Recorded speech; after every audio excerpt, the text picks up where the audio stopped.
পৃথিবীতে সবচাইতে অপারগ, অক্ষম, দুর্বল ব্যক্তি কে জানেন? হাদিস শরীফের ভিতরে এসেছে, আল্লাহ নবী বলেন, আজিজুন নাসি মিন আজজি আনিদ দুআ, সবচাইতে পৃথিবীতে দুর্বল, অক্ষম ওই ব্যক্তি যে ব্যক্তি আল্লাহর কাছে দোয়া করতে অক্ষম, দোয়া করতে চায় না।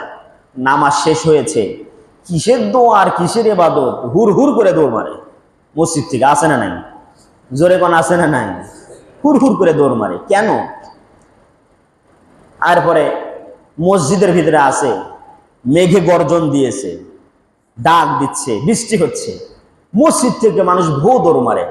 রাসূল কারীম সাল্লাল্লাহু আলাইহি সাল্লাম যখন মেঘ যখন গর্জন দিত, বিদ্যুৎ চমকাতো, মসজিদের ভিতরে যাইতেন। বৃষ্টি হলে মসজিদের ভিতরে যাইতেন।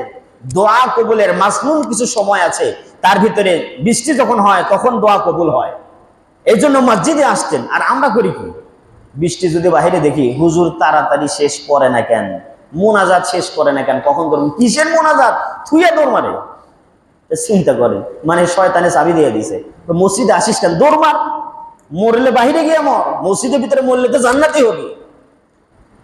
মসজিদের ভিতরে মরলে জান্নাত হওয়ার সম্ভাবনা আছে না? যেরকম আছে না নাই? মসজিদের ভিতরে কি মৃত্যু হওয়া এটা সৌভাগ্যের লক্ষণ নাকি দুর্ভাগ্যের লক্ষণ? সৌভাগ্যের লক্ষণ। সুতরাং দোয়া সবচেয়ে অক্ষম, দুর্বল ওই ব্যক্তি যে ব্যক্তি দোয়া করতে অক্ষম, আল্লাহর কাছে দোয়া করতে চায় না। মসজিদে আগে আগে আসে, আসার পরে ব্যবসা, দুনিয়ার যাবতীয় ব্যবসা নিয়ে আলোচনা করে। আজকে কয়টা কাস্টমার আসলো, এরপরে কয়টা কাস্টমার গেল, বিক্রি কয়টা হলো, কার কত হলো, ইত্যাদি হাবি জাবি। কেন? আজান এবং ইকামতের মাঝে যে সময়টা থাকে, এই সময়টা দোয়া কবুল হয় না সময়। তাও সুবহানাল্লাহ বললেন না? দোয়া করলেই কবুল। আপনি মসজিদে আগে এসেছেন, আজানের পরে একামতের অনেক দেরি আছে, আধা ঘন্টা প্রায় আছে, 10 মিনিট আছে, 20 মিনিট আছে, 5 মিনিট আছে, দোয়া করুন, দোয়া কবুল হবে। নবীজি বলেন সবচেয়ে অক্ষম ব্যক্তি সে যে দোয়া করতে অক্ষম। ওয়া আবখালুন নাস মান বাখিলা বিস সালাম, আর দুনিয়াতে সবচাইতে কৃপণ ওই ব্যক্তি যে ব্যক্তি মানুষকে সালাম দিতেও কৃপণতা করে।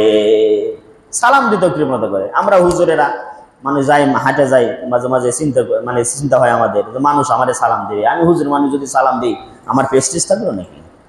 ঠিক কি না?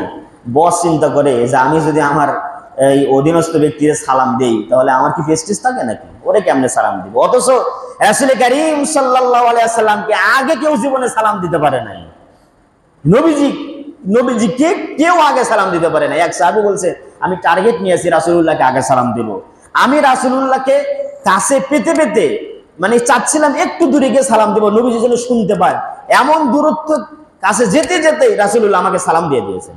সুবহানাল্লাহি ওয়া বিহামদিহি। সুতরাং সবচেয়ে বখিল এই ব্যক্তি যে সালাম দিতেও কৃপণতা করে।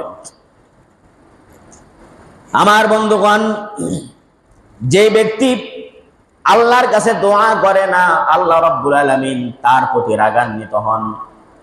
নবীজি বলেন, ক্বালা রাসূলুল্লাহ সাল্লাল্লাহু আলাইহি ওয়াসাল্লাম, মান লাম ইয়াদুল্লাহ গাদিবাল্লাহু আলাইহি, রাওয়াহু ইবনু মাজাহ। আল্লাহর নবী বলেন, যে ব্যক্তি আল্লাহর কাছে কিছু চায় না, আল্লাহ রাব্বুল আলামিন তার প্রতি রাগান্বিত হয়ে যান। এই পৃথিবীতে এমন কোনো মানুষ নাই যার কাছে চাইলে খুশি হয়। আছে। সন্তানও যদি মা বাবার কাছে, মায়ের কাছে বারবার গিয়ে চায়, মা বাবাও বিরক্ত হয়, আর হওয়াটা তো স্বাভাবিক। এখন এসে বলল, বাবা, সন্তান বয়স তার ধরেন 10 থেকে 12 বছর, আমাকে বাবা তুমি আমাকে 10,000 টাকা দাও। চিন্তা করেন, মা বাবা এই 10,000 টাকা দিতে একটু চিন্তা করবে নাকি করবে না? তোর বয়স 10 আর তুই 10,000 টাকা চাস, তার কারণ কি? চিন্তা করবে। মা বাবার কাছে বারবার চাইলে মা বাবা একটু বিরক্ত হবে, এটা স্বাভাবিক। এই স্বভাব দিয়ে আল্লাহ মানুষকে সৃষ্টি করেছেন। কিন্তু আল্লাহ রাব্বুল আলামিন বলেন, আমি তো সেই আল্লাহ যে আল্লাহ না চাইলে আমি বান্দার প্রতি নারাজ হই, আর বান্দা চাইলেই আমি আল্লাহ পাক তার প্রতি খুশি হয়ে যাই। কবি বলেন, হার ওয়াক্ত দেনে কে লিয়ে ও তৈয়ার হায়, जो ना मांगे उससे तू वो बेजार है। যে আল্লাহর কাছে চায় না, আল্লাহ তার প্রতি রাগান্বিত হয়ে যায়।